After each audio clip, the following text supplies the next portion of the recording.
నాకు ఎన్ని IVF attempts చేయాలి అన్నది చాలా కామన్‌గా అడిగే క్వెషను.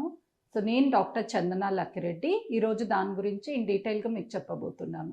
చాలామంది మా యూనిట్‌లో ఐవీఎఫ్ స్టార్ట్ చేసేకి ముందు ఫస్ట్ క్వెషన్ దే ఆస్క్, ఎన్ని ఐవీఎఫ్ అటెంప్ట్స్ చేయాల్సుంటది మేడం?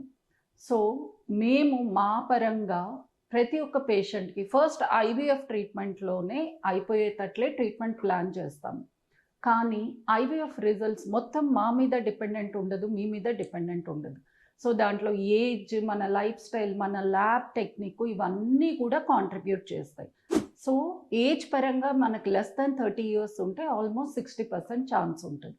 సో, ఒకవేళ మనం ఈ 40%లో పడినా మనకి ఫ్రీజింగ్‌లో ఉన్న ఎంబ్రియోస్‌ని గానీ, మనం ఇంకొక 1 ఆర్ 2 టైమ్స్ ట్రాన్స్‌ఫర్ చేస్తే 90% వరకు మనకి రిజల్ట్ వస్తది. So the answer is 1 to 3 atoms.